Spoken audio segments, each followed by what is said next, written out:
The moment that still replays in my head did not start with shouting or drama or even anger. It started with a sound I did not expect at all. Silence. The kind of silence that feels heavy, like the air itself is holding its breath. 1 second, people were sipping drinks and scrolling their phones, and the next, a little girl was on the floor of an airplane aisle, clutching her stomach, and every adult around her suddenly realized they had just crossed into a moment they would never forget. And yeah, whether they liked it or not, I was at the center of it. My name is Aaron Cole. I am not famous, I am not powerful. I am just a guy who spent most of his life being underestimated, talked down to quietly judged by people who decided who I was before I ever opened my mouth. And for a long time, I swallowed it. I learned how to smile, how to stay polite, how to shrink myself just enough so I wouldn't be seen as a problem. But that flight taught me something I should have learned years earlier. There are moments when staying quiet is not grace. Sometimes staying quiet is just surrender. It started like any other trip. I was flying from Phoenix to Chicago business class paid for with points I saved for 2 years. I work in logistics, not glamorous, not flashy, but it pays the bills. I had my headphones on, half listening to a podcast, half thinking about how tired I was. That's when I noticed her. Late 40s maybe. Perfect hair, perfect posture. The kind of woman who looks like she has never waited in the wrong line in her life. She kept looking around, eyes scanning the cabin, and when her gaze landed on the little girl sitting 2 rows behind her, her mouth tightened. The girl was maybe 6. Brown skin. Big, curious eyes. Sitting next to her mom, swinging her legs, whispering excitedly about flying. Normal kid stuff. Nothing disruptive, nothing loud. But the woman in front of her exhaled sharply and pressed the call button. "I specifically booked business class for peace and quiet," she said when the flight attendant came over. Loud enough for half the cabin to hear. I didn't expect a daycare. The mom apologized immediately, even though there was nothing to apologize for. "She'll be quiet, I promise." The woman rolled her eyes. They always say that. That word, they. I felt it land in my chest heavy and familiar. I'd heard it my whole life. They are always late. They are always loud. They don't belong here. I told myself to ignore it. I always do. About an hour into the flight, turbulence hit. Nothing crazy, just enough to turn on the seatbelt sign. The little girl needed the bathroom. Her mom hesitated, looked at the sign, then at her daughter's face. The flight attendant waved them through. "Just be quick." They came back right as the plane jolted. The girl stumbled just a little, and her shoe brushed the edge of the woman's seat space. Barely a tap, barely anything. But the reaction was instant. "Watch where you're going," the woman snapped. "I'm sorry," the girl said softly, and then it happened. The woman kicked her. Not a push, not a reflex.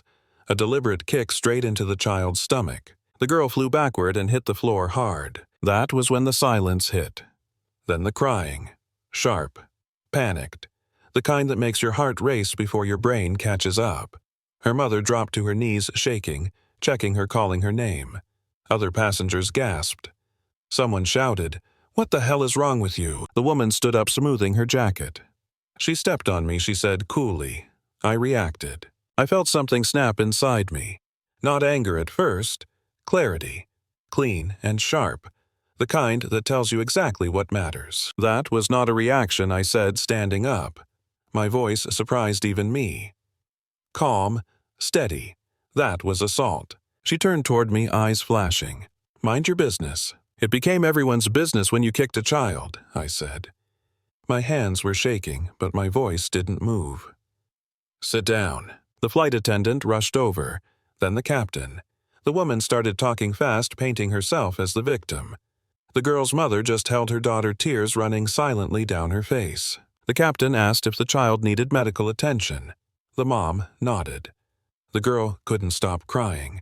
There was already a red mark blooming on her shirt. Then the captain asked the question everyone was waiting for. "Do you want to press charges when we land?" The mom looked at her daughter. The girl looked back at her, eyes wet, confused, hurt. And that's when something unexpected happened. "No," the mom said quietly, "not yet." The cabin murmured. The woman scoffed. "See? Even she knows it was nothing. The mom stood up slowly, still holding her daughter's hand. "You hurt my child," she said, voice calm but unbreakable. "That matters. But I want you to understand something before this goes any further." They moved toward the galley, the captain standing close. The rest of us leaned forward, pretending not to listen while hearing every word. "My daughter is watching," the mom said. "She's learning how adults handle pain. I don't want her to think cruelty is strength." The woman laughed bitterly. "You don't know anything about pain." "I know enough," the mom replied, "and I know what happens when people turn it outward." The woman went quiet. For the first time, her confidence cracked. She started talking about losing her job, about a messy divorce, about feeling like the world was changing and she was being pushed aside. None of it excused what she did, but suddenly it explained the rage. When they came back, the woman looked different, smaller. The captain explained that an incident report would be filed. The woman would likely be banned from the airline. Counseling would be required if she wanted to avoid criminal charges. Then the mom did something I still struggle to describe. She asked the woman to apologize. Not to her, to her daughter. The woman hesitated. Then slowly she knelt in the aisle. Right there in business class, surrounded by strangers. "I'm sorry," she said, voice shaking. "I was wrong. I hurt you. That should never happen." The girl looked at her mom. Her mom nodded. "I forgive you," the girl said softly. "But please don't hurt kids anymore." Something broke in that cabin. People cried. I'm not ashamed to say I did too. When we landed, paramedics checked the girl. Bruised, but okay. The police took statements. The woman accepted the conditions. No yelling, no excuses. As we got off the plane, the mom caught my eye. "Thank you," she said. I shook my head. "You did the hard part, maybe." But I walked away different than I boarded. I realized that standing up doesn't always look like shouting. Sometimes it looks like refusing to let ugliness decide the lesson. So let me ask you this. If you were there, what would you have done? Would you have demanded punishment right away, or would you have tried to change the ending? Drop your thoughts in the comments.